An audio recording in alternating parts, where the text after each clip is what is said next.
Right, so I actually wanted to do something old but new today and do a reading for the collective. I have been going through what I would call a type of spiritual understanding that actually ties back to everything material.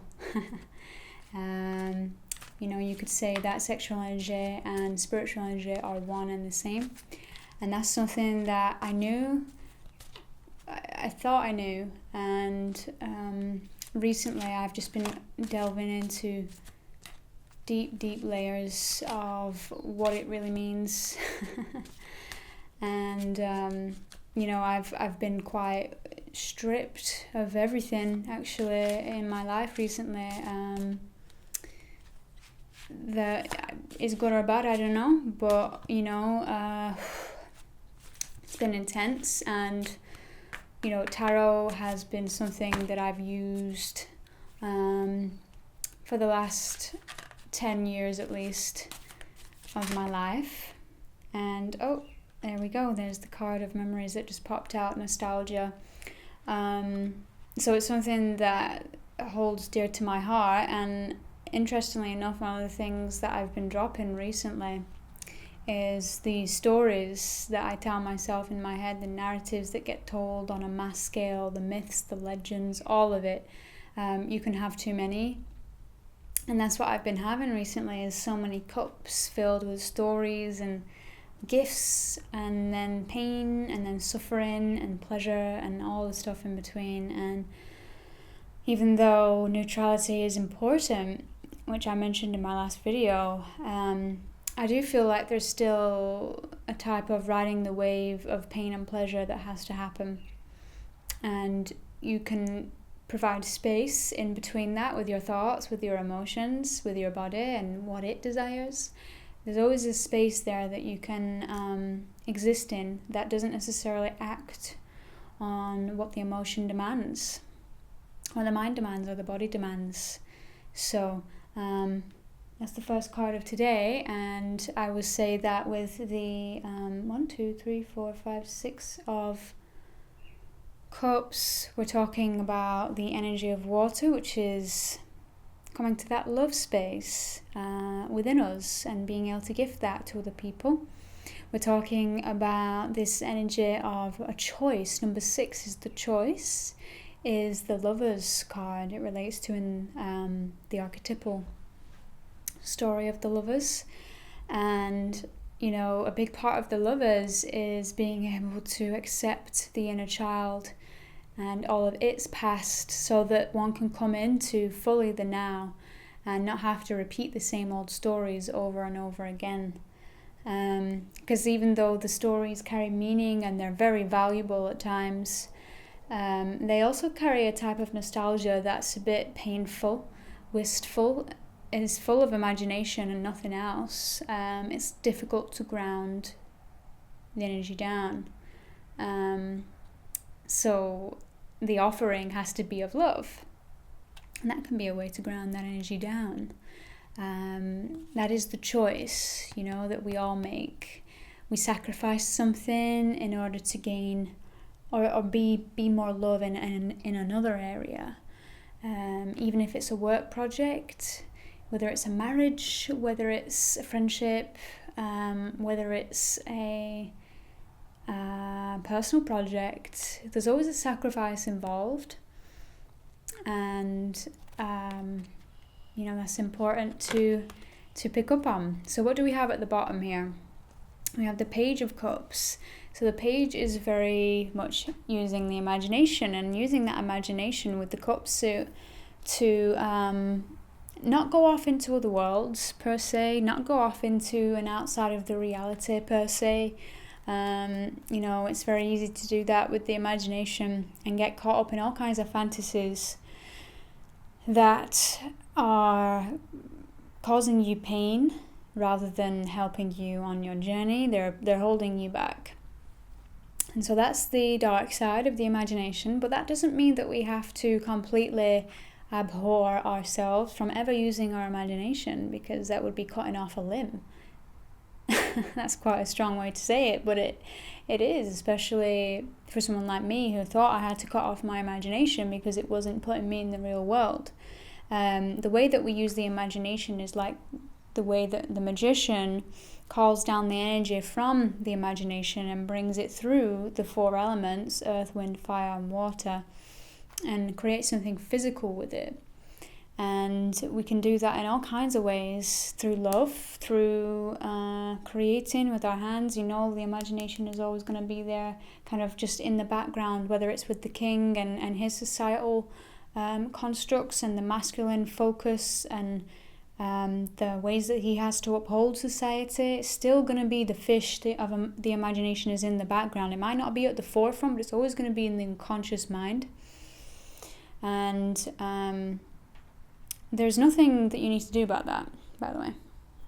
You allow for that. Whereas the Queen of the Cups, she's very much in touch with her imagination. She knows what that's bringing through. And we need a balance of the two, because we do need to focus on our responsibilities like the king would do, and we also need to allow for the flow of what wants to come through, of the love, of the creation, of the joy with the queen as well. And the page is working their way up to becoming king or queen. Page princess, you could see this card as. And so that's the bottom of the matter. We're working toward our craft. We're students in this moment. This collective here is students of this water energy of love, figuring out what choices you have to make, knowing that they're already being made in some kind of way, and you just have to get on board with them, because your super conscious mind knows, which is basically just your unconscious mind brought into the light, let's say, used properly. The unconscious then brought through into manifestation through the super consciousness actually leads us to the depth of not only our outer self, understanding who we are to the world, not only our inner self, who we are to ourselves on the inside, but also what life is in the general, not just the general, but in the most complex yet simple terms you could ever fully understand life. At the end, by the time we reach, past the king and queen and into our elder years, we're very aware of what this all is and how it all works and how the frameworks follow the same kind of things. You might be on different archetypes at different days, at different points of your life, but everyone is going through these archetypes in some way, shape, or form. And yes, consciousness is huge and can't necessarily be mapped all the time, but the principles, the foundations, they do stay the same. We just weave in and out of them, and that's what's magical about bringing through creation, because if we were to see everything as, not being able to determine whatsoever the world that we're in right now, say a scientist wouldn't be able to study their craft anymore because they would never have anything that they can follow that makes any sense. Whereas we do need to make sense of the imagination. We do need to bring down all of these flowy thoughts, these non-duality principles. They do need to come into some kind of creation. Whatever that may be, can be as simple as speaking. It can be as simple as dancing, drawing, creating, work of any kind. But that work can also be internal work. It doesn't always have to be for the external abundance. It can be for the internal abundance. All right, so we've got some watery energy going on, which, it's very, very much tied to that choice energy, the choice between one lover or the other, the choice between a job or a parent, that's a weird one, the choice between living in another country or staying where you are, and, finding fulfillment either in whatever choice we make, whether it's to abstain from all sexual activity altogether, which is abstaining from a certain amount of your spiritual energy and focusing it in a specific area. So you're not actually you can never really abstain from nuns and and just anyone who decides not to partake in sexual activity anymore. They're never really gonna be able to do that outside of, say, having sex with someone. They're always going to be using their sexual energy. So the King of Swords popped out. I guess, we could be talking about the mind now with AR, with wisdom. We're talking about how he is very particular with the words that he uses, because he knows that they can be used for good or for ill. He is very aware of the duty that he carries as a part of this righteous sword of truth. That is his mind, that is his communications. And this links in with bringing in the emotional, the mental, the physical components by directing our will focus, by directing our focus and will. So that means that when we have something that we just have a vague idea about, that we know we need to do, we take action toward that in some way, shape or form. It doesn't necessarily have to be the way that our mind imagined it to be. We just take action toward that imagination, the way that the imagination is forming, and it will usually turn out very differently to what we thought it was going to be. And there we have some wand energy. There's been a bit of a battle. There's been a 1, 2, 3, 4, 5, 6, 7, 8, 9. You would think I could read Roman numerals by now, but I haven't learned them. 2, 4, 6, 8, 9, yeah. 9 is the completion almost of a cycle. So there's some karmic cycle, there's some end of the year cycle season that we've been through, and maybe even we've just tied in with this pandemic. There's been a lot of kind of head wounding kind of situations that have sent us into a deep state of thought, a deep inner space, hopefully connected us with spirit in some ways, hopefully connected us with our own self in many ways, and those around us. And now we're kind of just out of all the battle, and just looking out and seeing that things are changing, and kind of wondering when the next battle is going to be.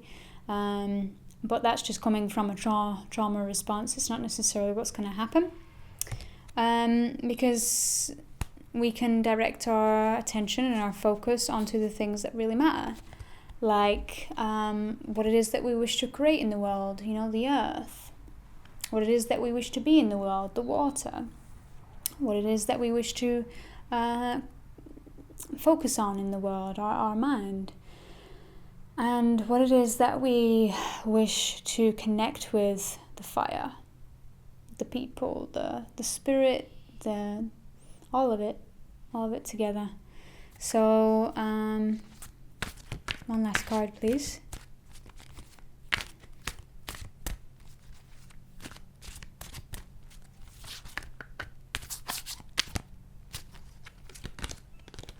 So we have some victory coming our way, and the 6 again is the rounding off of that. We had 6 of cups in the beginning, now we have 6 of wands at the end, so balancing that watery, fiery energy, the masculine, the feminine energies. We very much see victory here. He's on this white horse surrounded by people with a wreath. You even have the symbol of masculine and feminine here, the circle and the line going through it. And getting to the core principle of uniting these two opposites together, both within ourselves and outside of us in our relationships, and celebrating that victory, knowing that we've come full circle in some way, shape or form. And the best thing I can leave you with for balancing your water and fire energies is to make sure that you are always looking at the opposite of what your opinion is, always looking at the opposite of what it is that you desire, and allowing that contrast engine to guide you forward if it should happen that way, because other times we can be guided forward by our joy, by our bliss. Other times we're guided forward by suffering and pain. And either way, the best thing we can do is not judge what we're in, where we're at. The best is to accept everything exactly as it is, knowing that yes, this is what the reality looks like, but yes, also there are things behind the scenes that I don't see, that I'll never know about, but I know that they exist, and that is the magic in the mundane. And that's just how this place works. So you have 2 fingers pointed up, which suggests the knowledge that is beyond the 5 senses, and you have 2 fingers pointed down, suggesting that it's all here and you'll never really know. You'll never be able to grasp the wisdom as to what that incomprehensible knowledge is all about. And that's why we do have a mind. That is to make sure that we don't get overwhelmed with the consciousness that's here, because the consciousness that's here is absolutely vast and grand and needs some structures, needs the masculine as well as the feminine to allow for things to thrive the way they are. And so I think one of the biggest things I can leave you with is that whether you decide to be in a relationship with someone else, a loving relationship, a marriage or not, if you do decide, it's a big journey, it's a big sacrifice, but it's also a big gain. It's big things that you will learn in your life as a part of marriage. Because it's the ultimate kind of letting go of your ego. So as having a baby, it's the ultimate letting go of your ego, because you got someone else you got to care for. You got 2 become one. And I know some people, they decide to stay alone for the rest of their life and kind of wander about between partners and that kind of thing. And they prefer to focus their energy on other pursuits, like their jobs and their friends, maybe the earth, maybe, who knows. But like I said in the beginning, that spiritual sexual energy is one and the same, and we're all just going about it in different ways. The materialistic people are chasing whatever they're chasing, the spiritual people are chasing whatever they're chasing, and they actually meet in the middle every single time.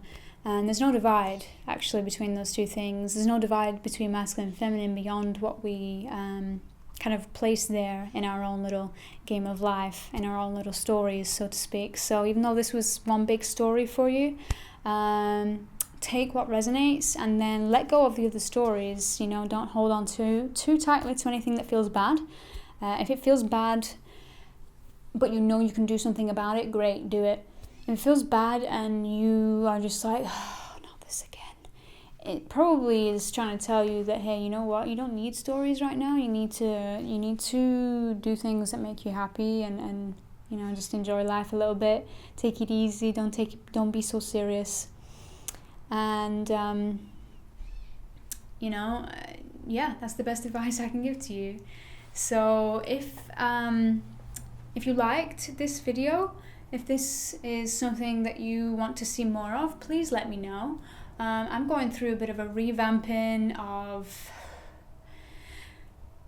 my business mainly, but also in my life as well. It's corresponding, and I'm trying to figure out what would be best to offer you as my service. And I do feel very passionate about reading for people, even though I do believe that life is going much more beyond the story, and this is just a story to point you towards what it is that you need to figure out for yourself. It will not figure everything out for you. It won't even come close to doing that. The real life experience is literally to be life, not to be a lie. So the story is the lie, but the story points you toward the thing that cannot be that's not very easily described in words. And sometimes we need the words. In fact, we do need the words a lot of the time, but not all of the time, in order to grasp this incomprehensible consciousness that we are part of. And so with that, I will say that I'm opening my services to some readings for you. If you would like to get yourself a reading, please send me an email at misssynchronicity@gmail.com, and we can book a call, we can book just a flat out reading, whatever you like. For now, I'm revamping my website, so that's why I'm getting you to email me first. There will be eventually something there that will be a little bit more professional. And yeah, just let me know if you'd like to see more of this kind of thing. Obviously, I'm very spontaneous in the way that I do things, and it's very difficult for me to be any other way because I'm a Renaissance soul and a jack of all trades, you could say, that likes to constantly change what I'm doing. And hopefully, I'll always come back to tarot, to this kind of fun that I like to do, because it serves me well, and hopefully it served you well too. Take care.